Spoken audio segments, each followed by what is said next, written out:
All right, let's cover the new material for today. No, we'll check all of chapter 4 batched together. So we're doing the second half of chapter 4 as homework today, and then next week we'll grade all of chapter 4. Okay. We're not skipping anything. We're doing all of the problems. We are doing all of the problems except every other odd. Well, let's flip that. Just do every other odd. Thank you. All right. Okay. So the three things we're focusing on today. First, we're going to do 3 variable problems, then value problems and mixture problems. These are basically applications for 2 variable equations. So this is just applications for what we covered last week. This will be something new.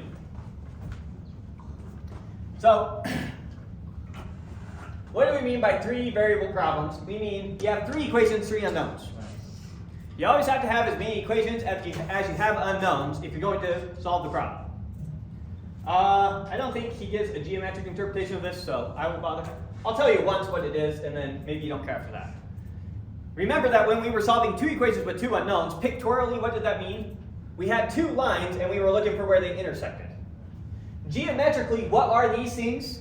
These are planes in 3 dimensions. This is a plane, this is a plane, this is a plane. So you have a plane, you have a plane, you have a plane. 3 planes, if all 3 planes intersect somewhere, they intersect at a point. You're looking for the x, y, and z coordinate of where they all intersect. Could you have infinite amount of planes? Can you have an infinite number of planes? No. Like, can you have like let's say, can you have 100 of those? If they all have something Different to get variables? if they all cross at a certain spot, because you have more than 3. Sure, you can have more than 2 lines intersect a single point, same concept. I can draw as many lines as you want intersecting that point. Right. Same concept for planes. Yep, you can have tons of planes, but in general, if you pick 3 random planes, they're going to intersect at one single point. The same way that if you pick 2 random lines, most likely they're going to intersect at one single point. So that's geometrically what's going on here, but we're not going to worry too much about developing that geometric intuition. That's something that you don't really do a lot of until Calc 3. So, see you then. In the meantime, let's just figure out how to solve these. Okay, 3 equations, 3 unknowns. What do? We pick one of our equations, doesn't matter which one, and we solve for one of our variables, doesn't matter which one. Right. All right, so pick an equation. Bottom one. Bottom one, what variable do you want to solve for? Z. Z. So we'll take this equation, we're going to solve for z. So taking this equation, we have move z to the other side and 3 to this side. And I get z is equal to 5x plus 2y minus 3. I subtract the 3 from both sides plus z to both sides and then flip the order I wrote it. Right. That's it. Okay, so now I know what z equals in terms of x and y. Now I go substitute into this equation and this equation for z. So rewriting this top equation now, we have 3x plus 2y minus z is equal to -1. And then from this equation, we have -2x minus 2y plus 3z is equal to 5. So now we have 2 equations with 2 unknowns. And now it's just like what we did last week. It's a little bit hairy with the numbers. We got to do some algebra, simplify it. But in practice, now it's exactly what we were doing last week. 2 equations, 2 unknowns, right? Right. This red is dying on me. I think it's where I've been putting all the bad ones. So let's simplify this one. Let's see. Maybe take a couple steps to write it out here.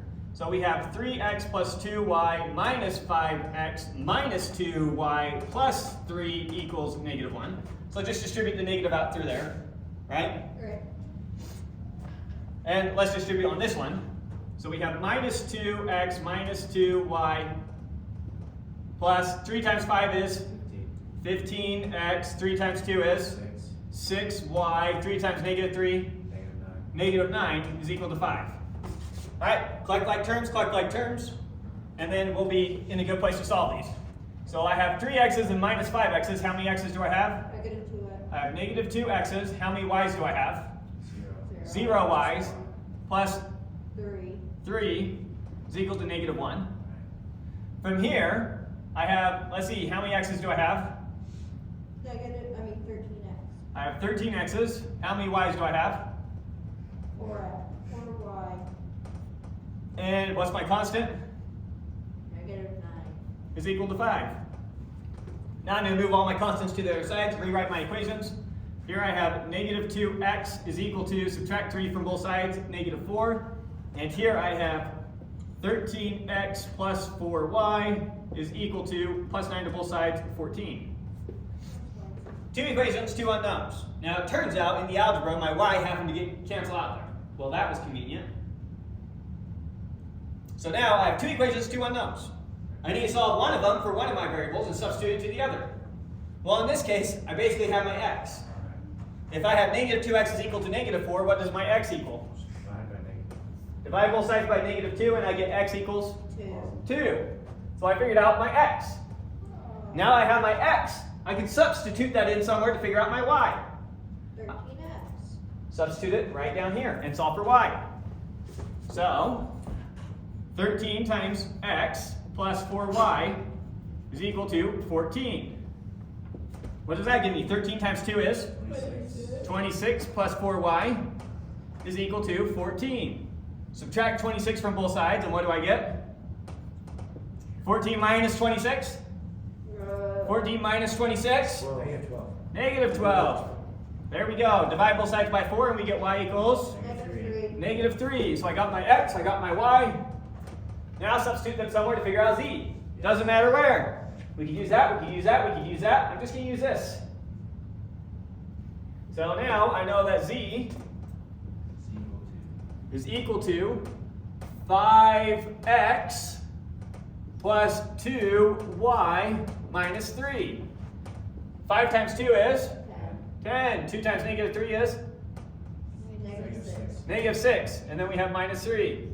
10 minus 6 minus 3 is 1. So I get z equals 1. Da, da, da, da. Those are the coordinates where those 3 planes intersect. Those are the numbers. Those are the only 3 numbers that satisfy all 3 of these equations. If I were to take that x, y, and z and plug into this, I'd get a true equation. If I were to plug into this, I get a true equation. If I were to plug into this, I get a true equation. Let's just plug them all into the top one just to see us in action once. This is how you check to make sure you did it right. Because these problems are going to have a lot of algebra. You are going to make mistakes when you solve these problems. Plug in, make sure you did it right, figure out where your mistake was. So let's plug into the top equation. So we have 3 times x plus 2 times y minus z better equal negative 1. If I don't get negative 1 equals negative 1, I did something wrong. 3 times 2 is? 6. 2 times negative 3 is? -6. Minus 1 equals negative 1. Ah, 6 minus 6 is 0, minus 1 is negative 1, negative 1. It worked. So we know we did it right. That's how these problems are going to go. Big problems. Big problems, lots of algebra, but the concept's pretty simple. You start with 3 equations. Pick one of them, solve for z, substitute it to the other 2. Then you got 2 equations with x's and y's. And then you solve it just like you did last week. So it quickly reduces to what you did last time. It's just there's going to be a lot more algebra in your substitutions. Ours happened to come out pretty this time, prettier, but it can get ugly real quick. So let's hopefully find an uglier one. Example, da, da, da. So he had x equals 2, y equals negative 3, z equals 1. Okay, we did it right.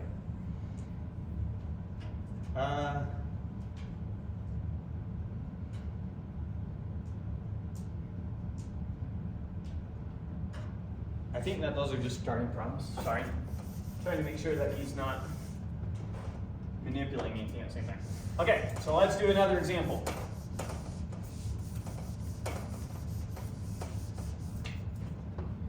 Working with, yeah, okay, should be fine. Working with this. So we have 4x minus 3y plus 2z is equal to minus 29. We have 6x plus 2y minus z is equal to negative 16. And we have negative 8x minus y plus 3z is equal to 23. Okay, 3 equations, 3 unknowns. What do we do first? Pick one of the equations and solve for one of the variables. Doesn't matter which equation, doesn't matter which variable. You say the second one, which variable? Z. Z. So we'll solve this one for z. So I'm taking this right here, and we're going to solve it for z. What am I going to do? I'm going to add 16 to both sides and add z to both sides. And that's going to get z by itself. You see that? Okay.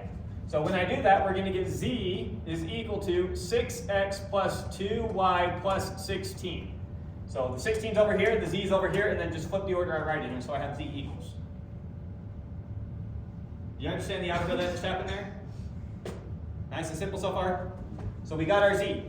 Now, in the equation that we didn't use, so we do not substitute this into the equation we just came from. You're going to end up with something circular, your algebra is going to go ugly. So now we have these two equations, but we know what z is. So I'm going to substitute z into this equation and z into this equation. And that's going to give me 2 equations with 2 unknowns. I'm going to have 2 equations, and my only unknowns now are x and y. And it's just like the problems you've already been dealing with. So rewrite this and rewrite this with our substitution of z. So now I have 4x minus 3y plus 2z, we spell z really long, is equal to negative 29. Similarly, I have negative 8x minus y plus 3z is equal to 23. Did I do that right? Yeah. Okay. Now, we're just going to simplify each of these equations really quick, and then we'll work with them after we simplify them. Right? So, let's take this equation. We'll just come up here and start simplifying it. So, this equation, we have 4x minus 3y plus, distribute out, 2 times 6 gives us 12x, 2 times 2 gives us 4y, 2 times 16, 32. Wonderful. Is equal to negative 29.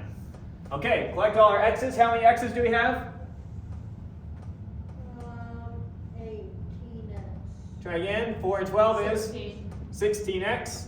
How many y's do we have? Negative 3 and 4 gives us 1y plus 32 is equal to negative 29.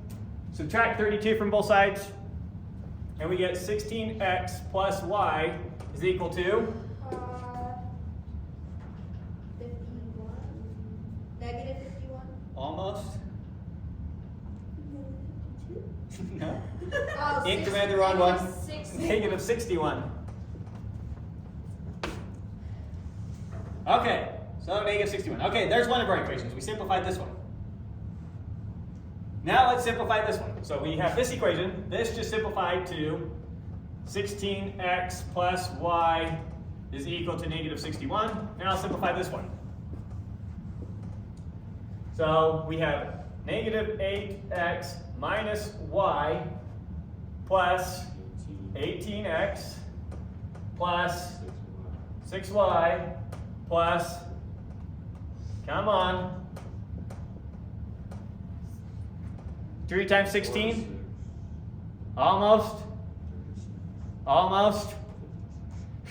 3 times what? Doesn't end with the 6. What's 3 times 16?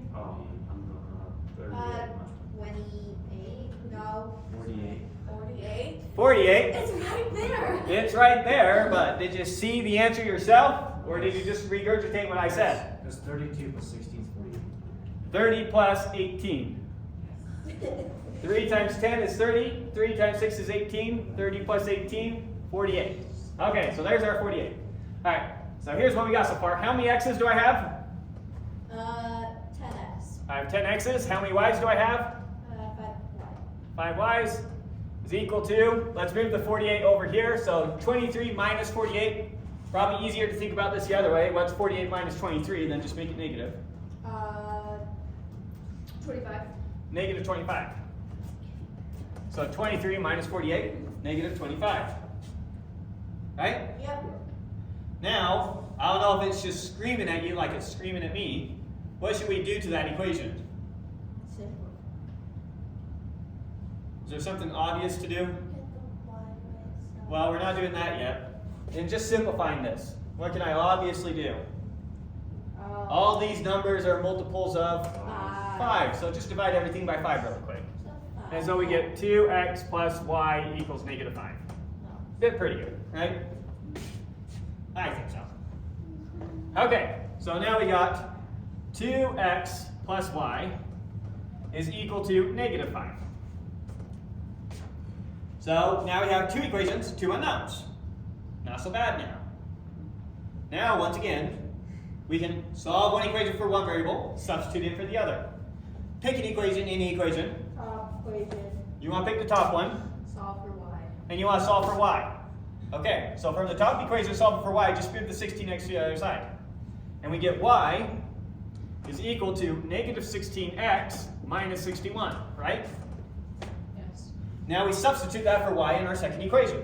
So we get 2x plus y is equal to negative 5. Right? Okay? Now 2x minus 16x is 2x minus 16x. Negative 14x. Minus 14x, good. And we have minus 61 is equal to negative 5. Plus 61 to both sides. And we get negative 14x is equal to? 66. That's negative 5 plus 61.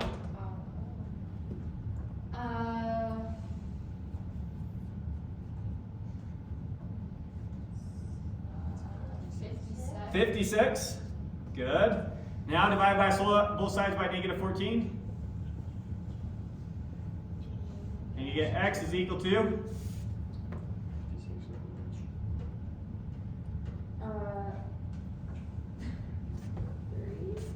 No. First off, it's going to be negative. Is there actually? What is it?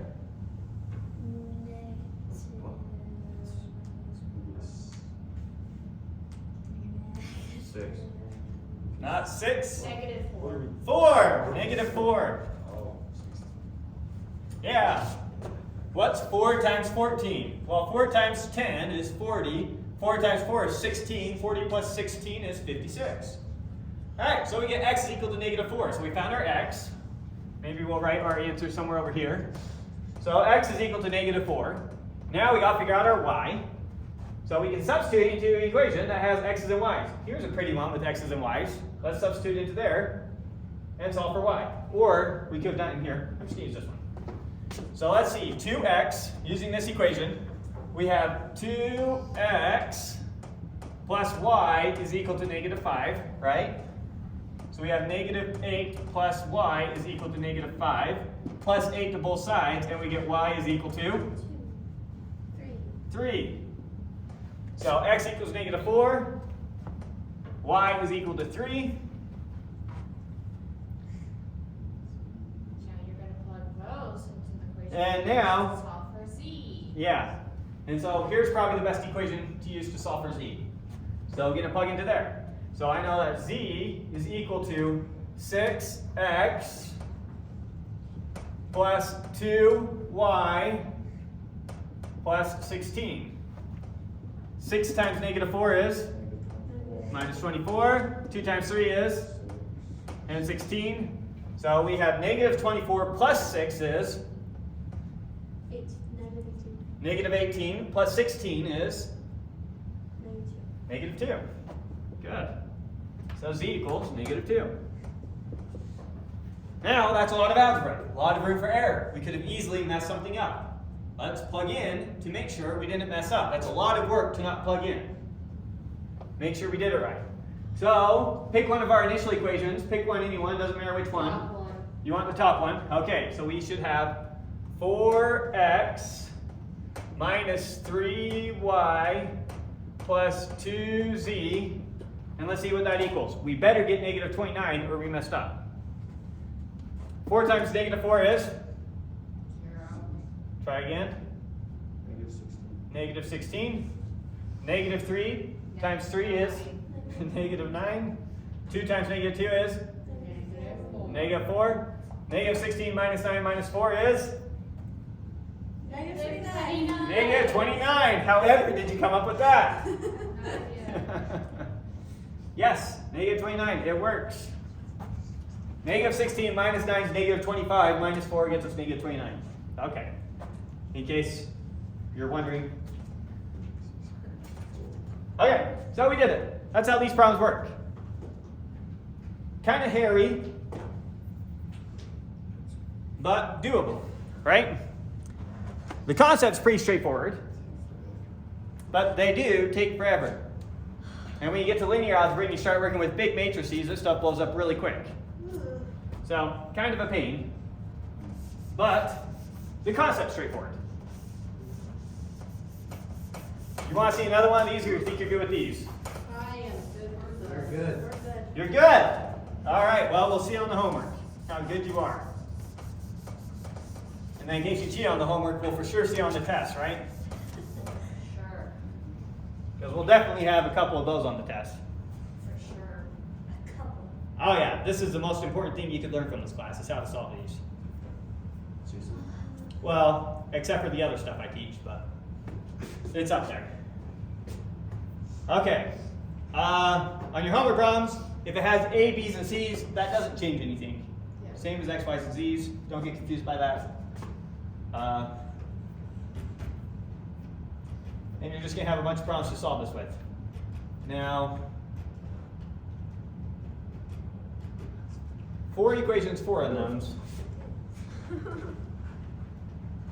That's a lot.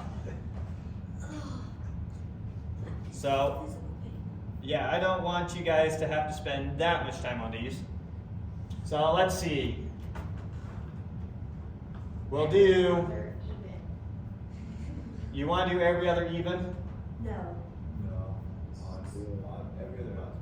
That's not a problem. Let's do every other odds. We'll say do the first 4 and then the last one. First 4 and the last one. So mark those on your paper. 1, 2, 3, 4, and then 32. So you'll solve 4 of them that are 3s, and I only want you to do one that's 4 by 4 because I can blow up in algebra really quick. Because you're going to have to solve one of those for W, substitute that into these ones, then solve. Then you have 3 equations, 3 unknowns, then 2 equations, 2 unknowns. So that's going to be hairy. I don't want you to do more than 1, 2, those. 3, 4. 5 problems total. The first 4 and the last one. And only one of those should be doing 4 equations, 4 variables. I don't want you to do more than one of those. That gets hairy.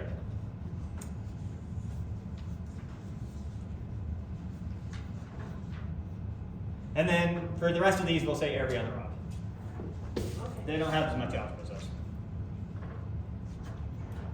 The rest of these should just be 2 equations, 2 unknowns. They're just application problems. Okay. So let's start reading through these. Again, you can read through the author's way of thinking about these things if you want with these tables. I think the tables cause more confusion than they help, so I'm just going to walk you through my own way of thinking about it. Obviously, the reason I went through all the pains to find a good textbook is so that you could read it and see how someone else does things. So when you read the textbook, as you always do, then you might enjoy the author, the way the author explains it. You're saying you did enjoy it because you already read it, because you came to class prepared. That's fantastic. Okay, so let's go through one of these problems. A child's bank has 11 coins that have a value of $1.85. The coins are either quarters or dimes. So we've got 11 coins that are just quarters and dimes, and they add up to $1.85. We need to figure out how many dimes and how many quarters. So I know that my number of quarters plus my number of dimes is equal to 1. no, the number of quarters plus the number of dimes is equal to 11. 11. I have a total of 11 coins. And I know that my quarter, how much is each quarter worth? 25 cents. So it's worth 0.25 if you want to think about it in terms of algebra. 1/4. What do you guys want? 1/4, 0.25. What's easier for you to think about? 0.25? So we have that times 0.25. however many quarters we have, each one's worth 25 cents, plus no matter how many dimes we have, each one is worth $0.1, it's worth 10 cents. And the total there is equal to 1.85. 1.85. Now, if you hate dealing with the decimal places, you can also say, think about in terms of cents. And so the quarters times 25 plus the dimes times 10 is going to be equal to 185 cents. And it works either way. You like the top one or the bottom? Well, You like bottom better? Thinking about it in terms of cents? yes. So we'll think about it in terms of cents. So each quarter is worth 25 cents, and each dime that he has is worth 10 cents, and we know he has a total of 185 cents. So the number of quarters he has plus the number of dimes he has is 11. He has 11 coins. That's what this says. We know that the total value in his bank is 185 cents. The total value in his bank is however many quarters he has times 25 plus however many dimes he has times 10. Each of his dimes is worth 10 cents, each of his quarters is worth 25 cents. So this is calculating the total value of his bank. And this is the total number of coins. So we got number of coins and the value. What does Q represent here? Quarters. It represents how many quarters he has. How would you calculate how much his quarters are worth? You take how many quarters he has and multiply it by 25, because each one's worth 25 cents. So if he has 5 quarters and each of them are worth 25 cents, his 5 quarters are worth 125 cents. So here's our two equations. I feel like the only hard part is like setting up the problem. And if you understand how to set the problem, you're good from there. Everyone understand the logic for setting up the problem? This equation is counting number of coins. This equation is counting the value of the coins. And now you solve it exactly how you solve every other problem that has 2 equations, 2 unknowns. Pick one of them, solve for one of your variables, plug it into the other. So pick an equation, top or bottom. Top for sure has much smaller numbers. In general, pick one with smaller numbers. It's going to save you a headache. Now, what should we solve for? Quarters or dimes? That one doesn't matter. Huh? Quarters. Quarters. Let's see how many quarters he has. The number of quarters he has is equal to 11 minus the number of dimes he has. Or in other words, subtract D from both sides. So, Q, the number of quarters he has is equal to 11 minus the number of dimes he has. We solve for Q, substitute that down here, and we're ready to go. So, we have 25Q plus 10D is equal to 185. Just simply plugging one equation into the other. Right? Okay. Now 25 times 11 is... If you have 11 quarters, how much money do you have? 12 quarters gives you... Well, 4 quarters are $1. If you had 12 quarters, how many dollars would you have? 3. So if you have 11 quarters, how many dollars do you have? $2 and how much? 75. $2.75. So this is $2.75. Right? So $2.75 minus 25D plus 10D is equal to 185. Okay, now what do we do? Combine like terms. Combine like terms. So, and we're going to subtract 275 from both sides, right? So subtract 275 from both sides, subtract 275, and combine like terms. Over here, how many D's do we have? 15. Minus 15 D's is equal to 185 minus 275 is? 1. No. Negative 110. 1. Other way. 300. We're doing 185 minus 275, Negative. not 110. You're doing the 10 the wrong way. Negative 1. No. You're doing the 10 the wrong way. Negative 90. It's 100. Subtract the 10, not plus 10. Right? You can always double check. Let's do 185 plus 90. What do we get? 275. Okay. You almost had it. You're just doing it the wrong way. Okay. so then D is equal to negative 90 divided by 15, which is equal to? Five. No. 5, and we're adding a 0, so we have to have an even number of them. 6. 6. Come on. How many times is 15 going to 30? Twice. How many times is 30 going to 90? Oh, twice. 3 times. 3 times. No, that's not the right way to think about it. 30 going to 90, I think you said 60. How many 15-minute intervals are there in 90 minutes? How many 15-minute intervals are there in an hour and a half? 6. I don't know. How else can I make it? Oh, this should be negatives. Wait. It should be negative. Oh, we divided by negative 15. Okay, 6. I was going to say, it's impossible for him to have negative 6 dimes in his bank account, right? Should be. So if we got negative 6, we instantly know we screwed up. 5. Now, if he had 6 dimes, and he has a total of 11 coins, how many quarters does he have? So the number of dimes he has is 6, and the number of quarters he has is 5. Now, always and forever, we can check our math to make sure. Let's see how much money the kid has. If he has 5 quarters, that's how much cents? $1.25. If he has 6 dimes, how much is that in cents? 60 cents. 60. 125 plus 60 gets you 185. We did it right. He's broke. Yeah. This 7-year-old kid needs to get a paper route. Never say the same. If he's got a little piggy bank, He could be 4. he could be 4. It is Wording. 6. In that case, have him mow the lawn. 70. Susie, he's a child. It's a child. Okay. We're A still child's at bank. Child. Okay, let's try another one. There were 41 tickets sold for an event. Tickets for children cost $1.50. Tickets for adults cost $2. Okay, so the children's ticket cost, I already lost it, $1.50, thank you. $1.50.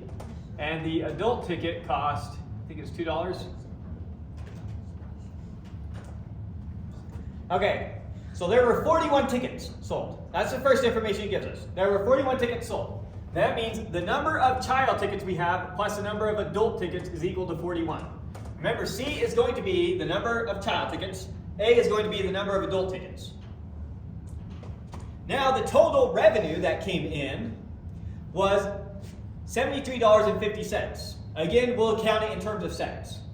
So I'm going to do, each child ticket brings in 150 cents. Each adult ticket brings in 200 cents. You need to do C. So 150 C. times the number of child tickets plus 200 times the number of adult tickets is equal to, 41. no, Oh, we're doing how much? we're doing the value now. Oh. 7350, 7,350 cents, or in other words, $73.50.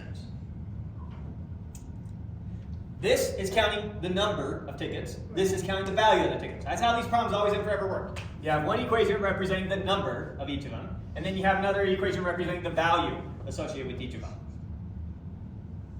And now, that's the hard part. Now you solve one of these. You solve this equation for one of them. Plug into this one. So I'm going to really quick solve for C. Plug it down here, and then we'll get A. So solving this for C, we get C is equal to 41 minus A, right?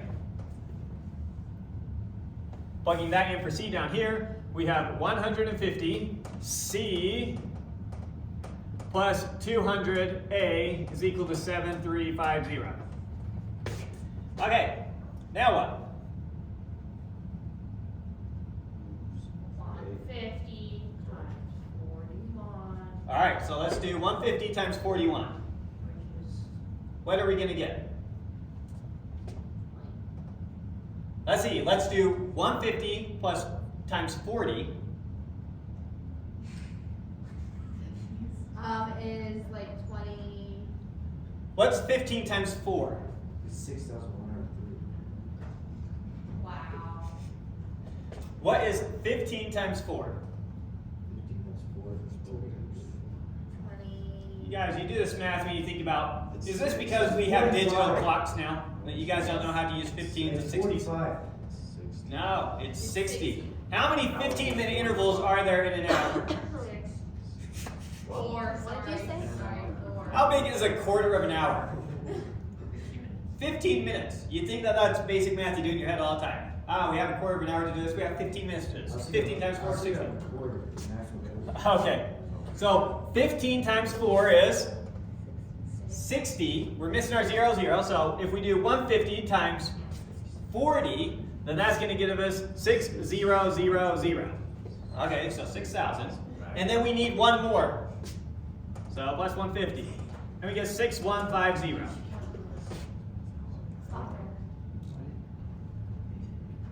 So there we go. Maybe thinking about this in terms of cents is killing you guys. Would have been easier if we did this dollars, like that.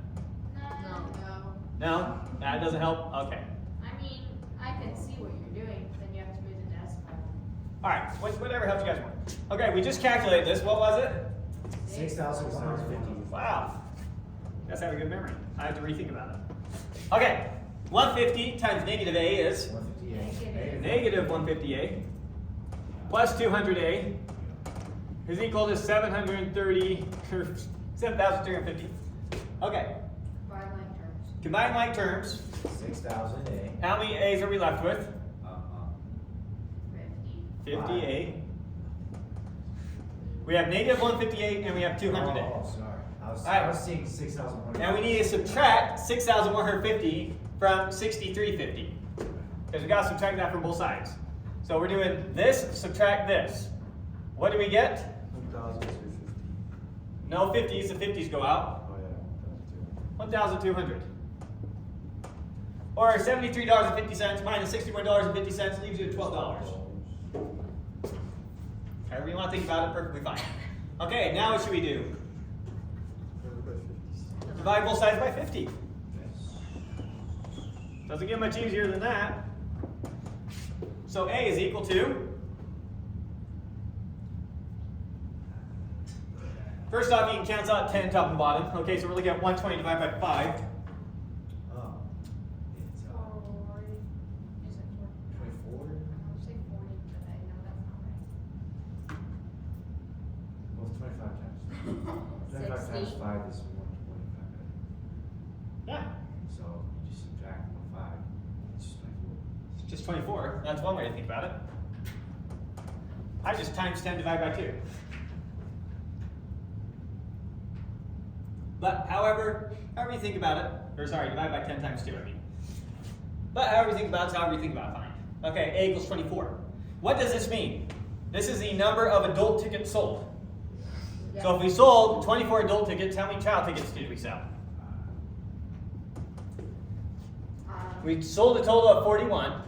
If 24 of them were adult, how many were child tickets? 17 is a tricky number. 19. Almost. You said 17. 18. Well, it's definitely going to be odd. We're doing an odd minus an even is Oh, odd. 17. Ah, that's some quick math. Okay. Let's double check to make sure we're okay. What's 17 plus 24? 11.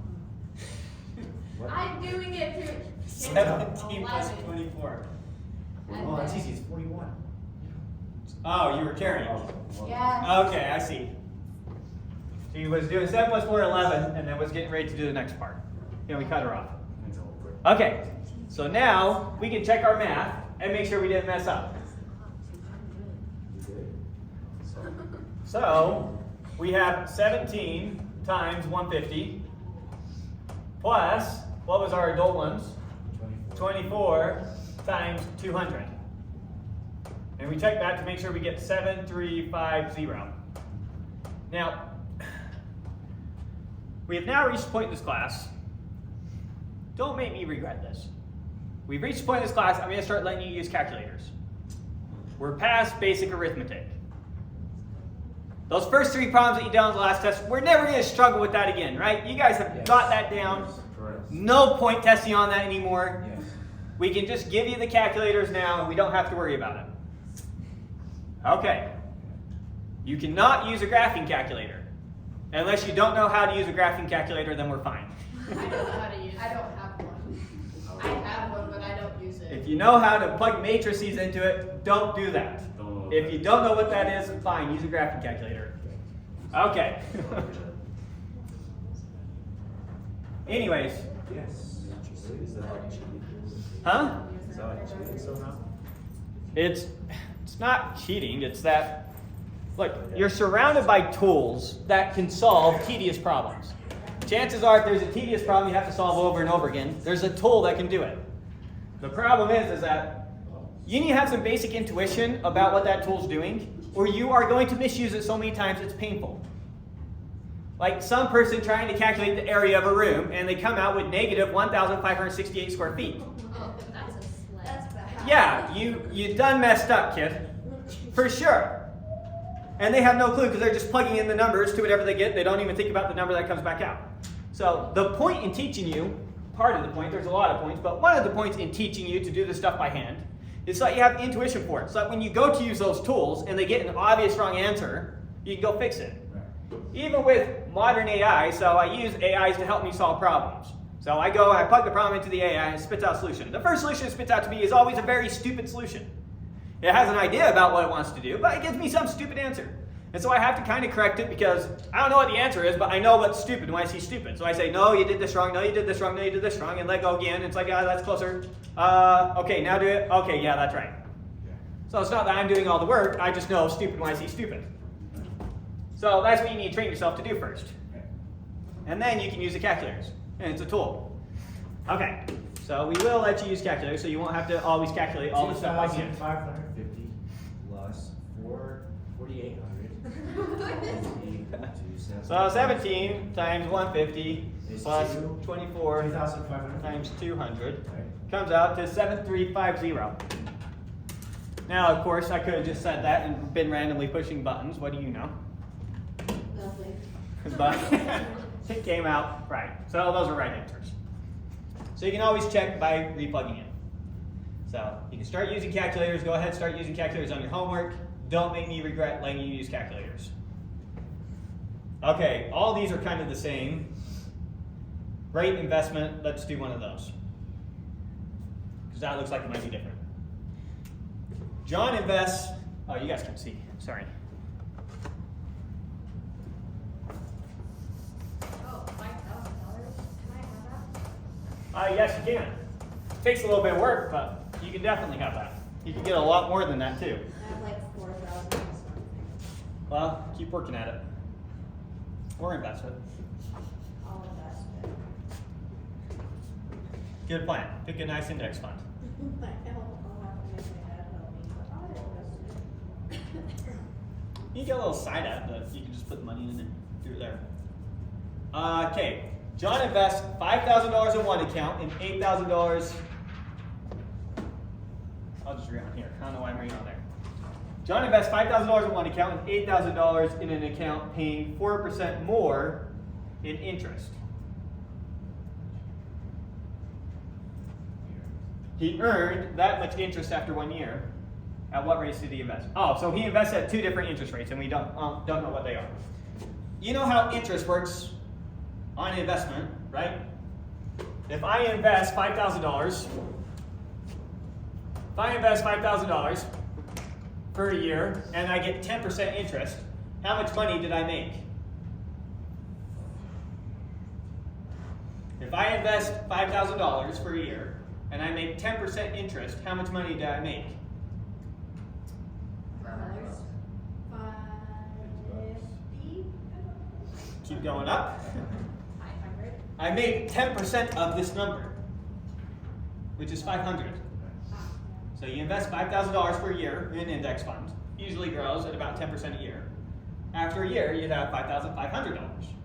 But your interest would have been $500. The growth would have been $500. So, how do you calculate the growth? You take the amount you invest, in our case 5,000, and you multiply it by the interest rate, which I'll call R1. That's the interest rate that you're investing this in. If your interest rate is 10%, 5,000 times 10%, 5,000 times 0.1 gives you 500. You with me? So, we got some guy here, John. He invested $5,000 at some interest rate we don't know. And he invested $8,000 at some other interest rate we don't know. But we know that his total interest, the total his money grew over the year, was $1,230. So his interest rate times 5,000 plus his other interest rate times 8,000 came out to $1,230. You with me? Now we also know that the interest rate on the $5,000 was 4% more than the interest rate on the $8,000. Carefully read the problem again. John invests $5,000 in one account and $8,000 in an account paying 4% more in interest. Oh, so this one's making more.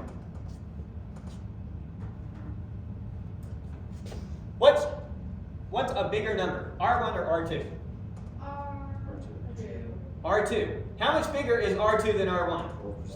4% bigger. So it could be that this is being invested at 10% and this is being invested at 14% interest. That's one potential scenario. So whatever R1 and R2 are, I know that R2 is equal to R1 plus, remember it's a percentage. So plus 0.04. These are percentages. Percentages are fractions of 100. 1% is the same thing as 0.01. You with me? So here's our two pieces of information. There's our rates, and there's our value. Very similar to the last problems we did. A little bit harder to extract the information from the problem, but once you do, it's the exact same. So here's your interest rates, here's your value. Solve for one, substitute into the other. So, let's see. Should we pick the top equation or bottom equation? Top equation. Which variable should we solve for? R1 or R2? R2. Okay, done. That was good. Now substitute R2 into our bottom equation. So 5,000 times R1 plus 8,000 times R2 is equal to 1,230. Okay? We have 5,000 R1 plus 8,000 R1. How many R1 do we have? You have. You got it. What? 50,000. 13,000.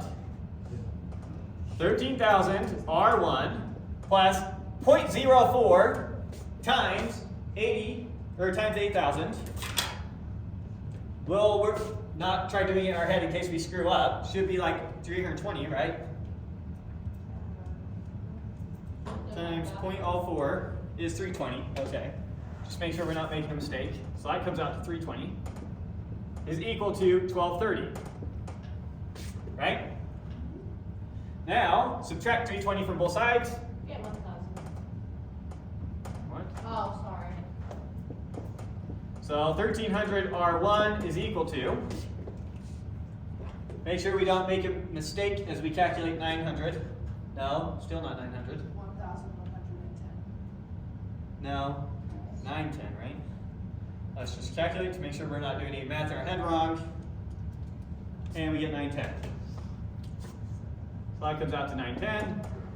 So 1300 R1 is equal to 910. So R1 is equal to, we take that and divide by 1300. So 910 divided by 13,123 is equal to 7%. So this is equal to 0.07, 7%. So our interest rate for R1 was 7%, and our interest rate for R2 was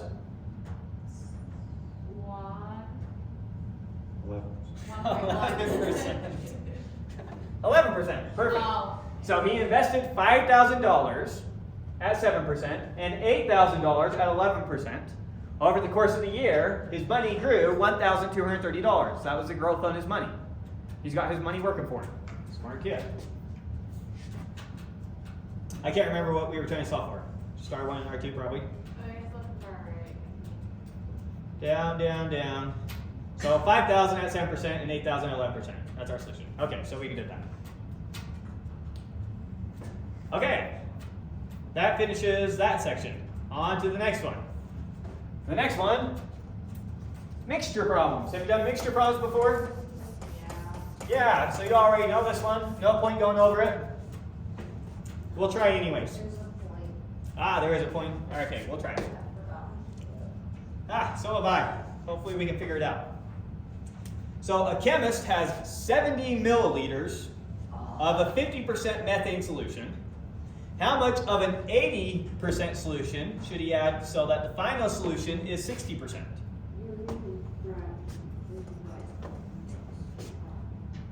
Okay, so let's think about this.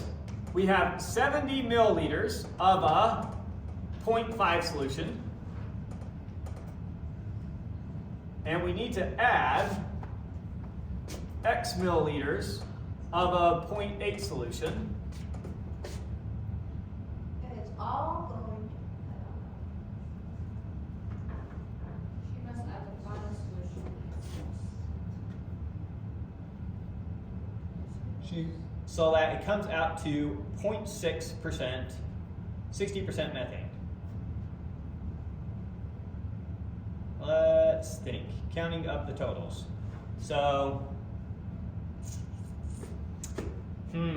what's the best way to explain this?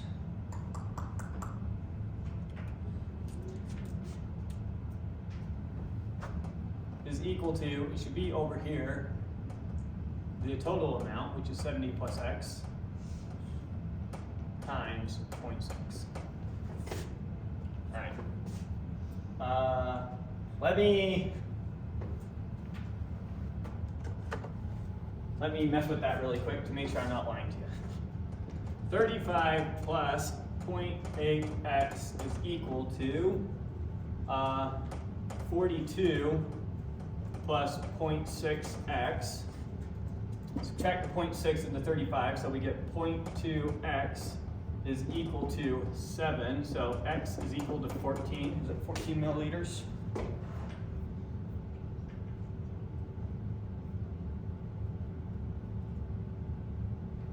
Mm.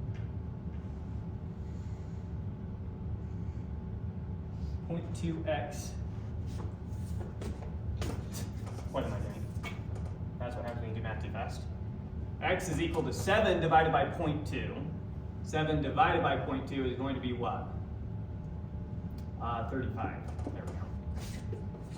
X is equal to 35 milliliters. 0.2 is the same thing as 1/5.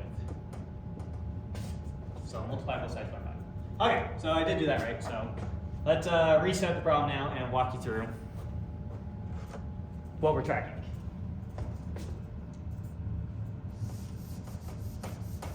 We're tracking how much total methane there is.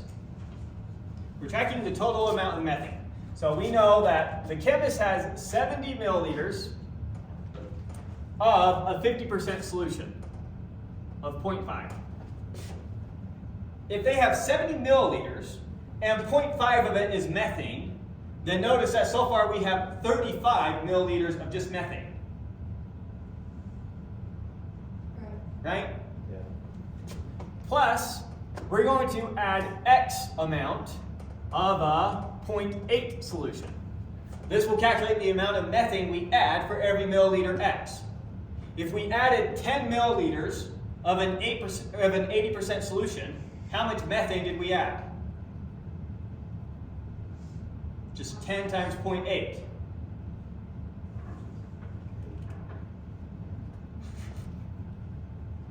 How can I make this make sense to you?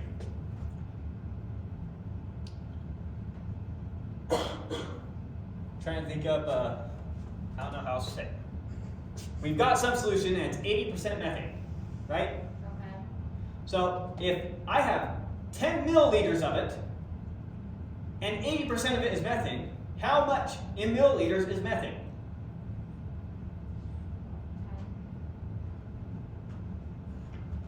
If I say 80% of people in this class are passing, and there's 10 people in this class, how many are passing? 8. Same concept. We have an 80% of it is methane. We have 10 milliliters of it. How much of it is methane? 80% of it, 80% of 10 is 8 milliliters. So this is tracking the total amount of methane in there.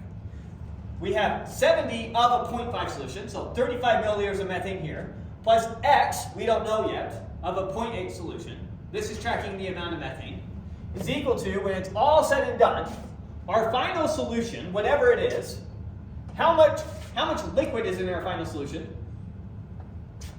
It's 70 plus however much we added, right? And it's going to only 60% of that is going to actually be methane. So this is setting up our total amount of methane. We're just counting the methane before and after, and it has to be equal.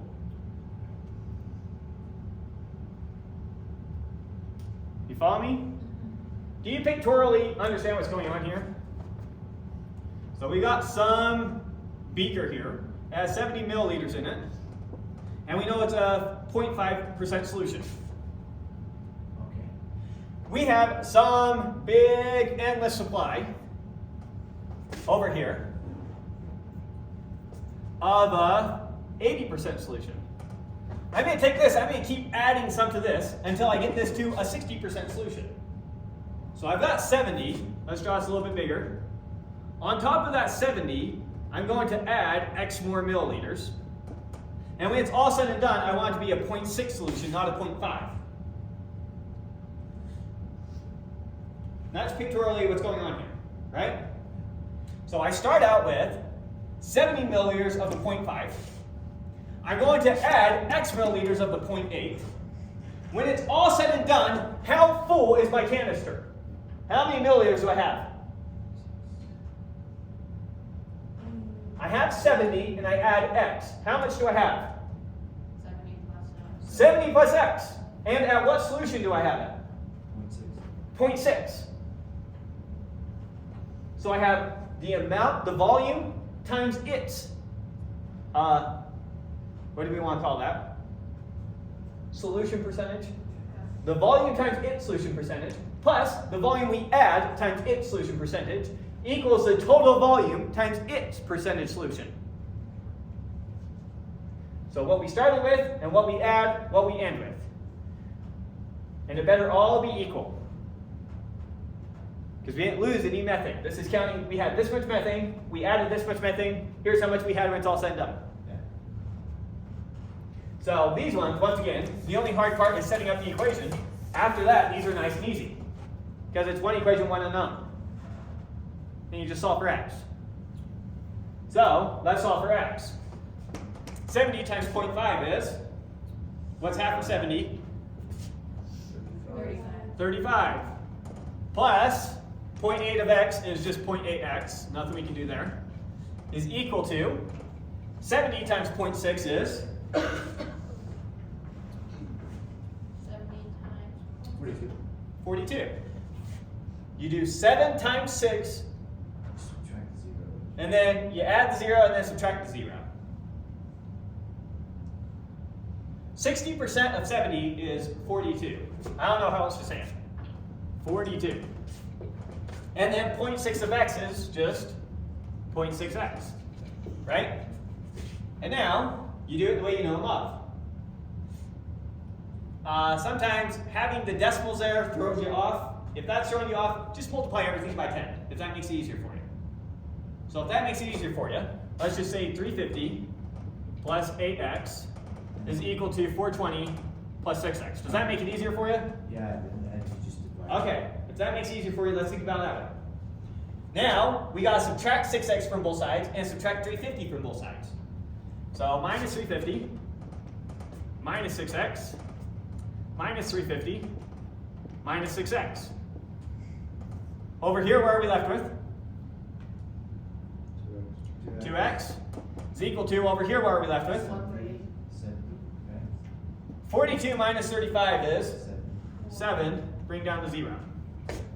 Right?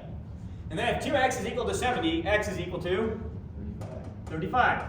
Or in other words, we have to add 35 milliliters of our new solution to get it to come out the way we want. Right?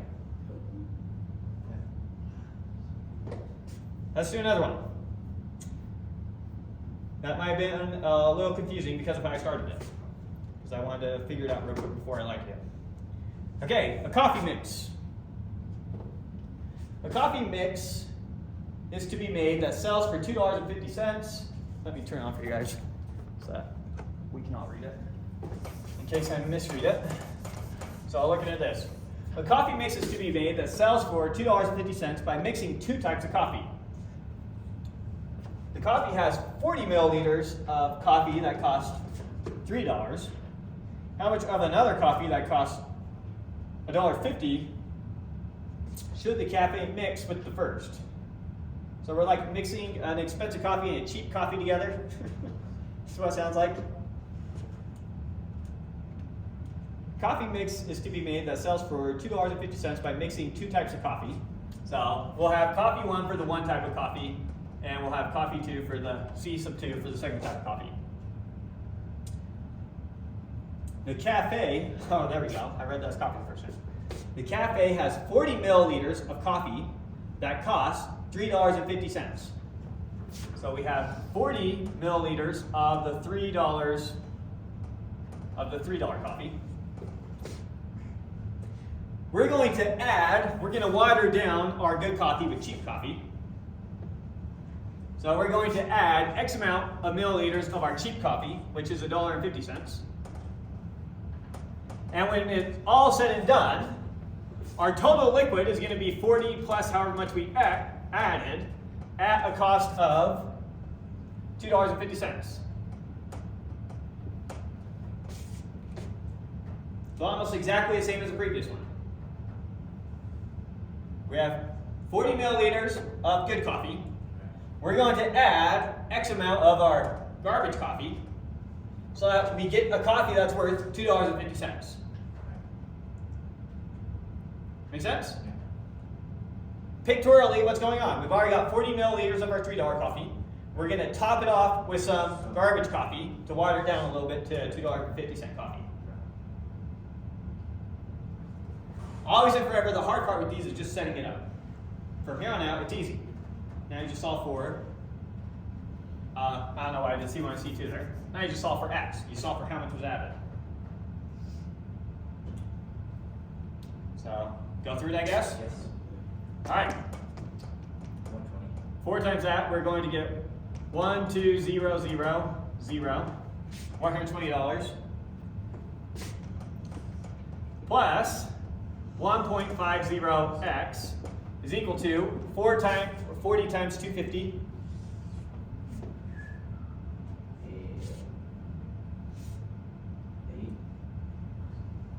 8. If we have $2.50 4 times, how much money do we have? Oh, we just Come on. 6. It's like 6. I need to start gambling with you guys. Let me give you your change. Let's see, you won 40 times and $2.50 each. Here's your $7. Oh. It's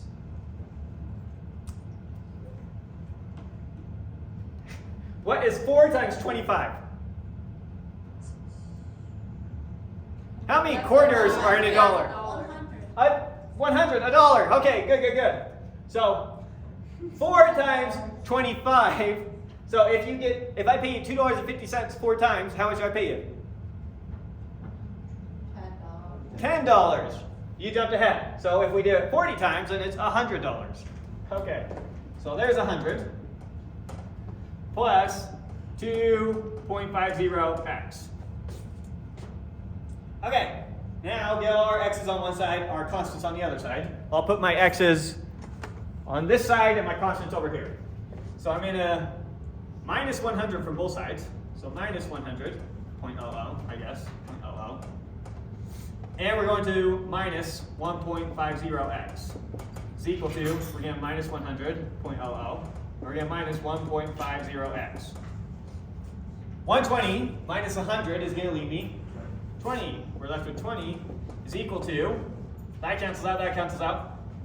2.5 minus 1.5 leaves me 1. So it's just x, 1x. So not 20 cents, 20 milliliters. So you start with 40 milliliters, add 20 milliliters of your garbage coffee to get your new coffee. Okay. Let's try one more of these and then we'll call it good.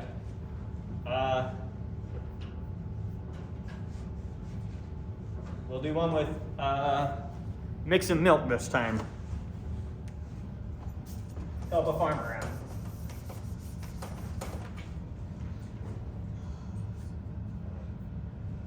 You can go turn the heat. It is. It's warm. I think it's a little warm too, but It's so, I don't want to. it's okay. Feel free to turn it up a little. All right. A farmer has two types of milk. One that is 24% butterfat and another which is 18% butterfat. How much of each should he use to end up with 42 gallons of 20% butterfat? Okay, cool. This one has two equations, two unknowns. So, first off, I'm going to use X and Y to use to count as the amount of each type of milk. So we're going to use X of 24% butterfat milk, we're going to use Y of 18% butterfat milk, and we're trying to get 42 gallons at exactly 20% butterfat milk. So he's got a limitless supply of this kind, he's got a limitless supply of this kind. Some customer of his says, I need 42 gallons at 20%. Mix it up for me. So he's got to mix it up for me. Right? So first off, the amount of this milk that he gives plus the amount of this milk that he gives has to equal what? How much milk is he giving out? What? 42 gallons. That's how much milk is going out. 42 gallons. So however much of the first type he gives plus however much of the second type he gives, it better be 42. So this is going to be a lot like we did in the previous problems. This is going to be the one counting the total volume that he gives out, and now we're going to have the one counting the total value of the fat that he gives out. So now we need to calculate the total butter fat we want to come out at 20%. So we know that the X one is the 24% butter fat. So X times 24% of that is going to be butter fat, plus Y times 18% of that is going to be butter fat. That will give us a total X plus Y that is 20% butter fat. Again, that's the hard part. Setting up the equation, from here it's easy. Two equations to unknown, solve one for one variable, plug into the other, solve, and you're good. So, doesn't matter how we go, should we solve for X or Y up here? Probably better to solve for Y. So let's solve for Y. So Y is going to be equal to 42 minus X, right? And now substitute that in down here. And I'm going to start writing this a little bit different. So we have 0.24X plus 0.18 Y is equal to X plus Y times 0.2. Oh, we didn't need to write X plus Y here, sorry. We already know X plus Y is just 42. We could have just put that 42 right out the door. We can leave X plus Y if we want. Doesn't change anything. Because notice that when we substitute, we get X minus X, which is just 42. So we could have just had this 42 the whole time. But when we do it was fine if you would put X plus Y there, because it's just going to come out 42 no matter what. But we already knew what the total volume was going to be. It's just 42. Okay. Anyways, looking back over here, what do we got? So we have 0.24X plus 0.18 times 42. We'll stop trying to do this in our head. 0.18 times 42 is equal to 7.56. So that's 7.56 minus 0.18X is equal to 42 times 0.2. So 42 times 0.2 is equal to 8.4. Duh. Just multiply it by 2 to shift the decimal place. Okay. Now, collect like terms. So I have 0.24x and I have minus 0.18x. How much x do I have? Come on. 0.24 minus 0.18. 24 minus 18.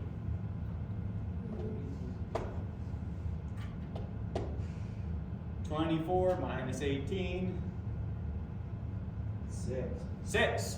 So in this case, it's just going to be 0.06, right? 0.24 minus 0.18 gives us 0.06x is equal to, now we're going to do 8.4 minus 7.56. Right, which is just 1 No, point. we're doing this minus this. So we're minusing 16 from 100. So 100 minus 16 is 84, so it's going to be 0.84. I think. Always just add to double check.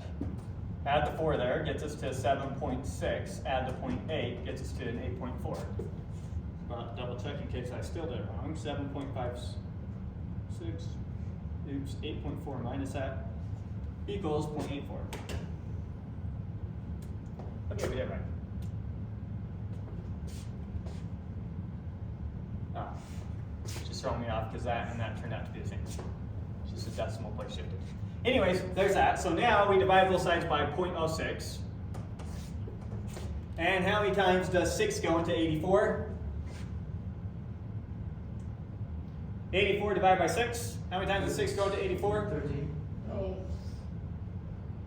How many times does 6 go into 84? What? 12 times.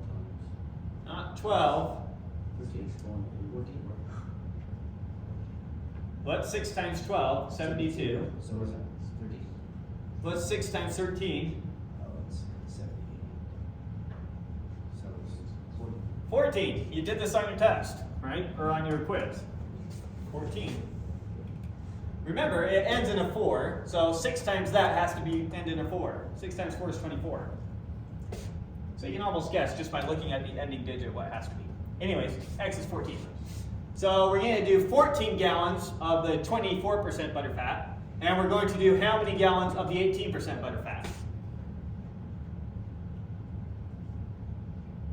We're doing a total of 42 gallons. Yes. We do 14 of the 24%. How much of the 18% do we do?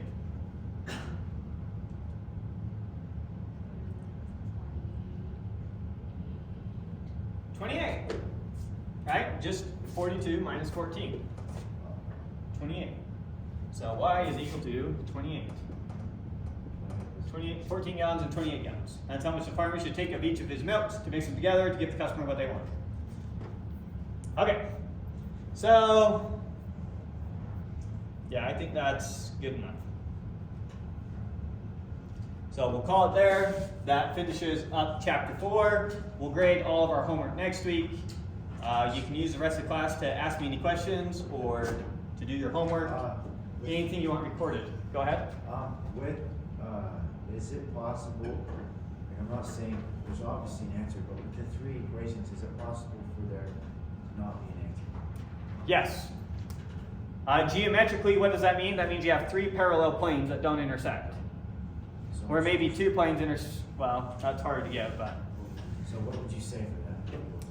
So if it's going to spit out in your algebra something like, you could get something like 4 equals negative 6.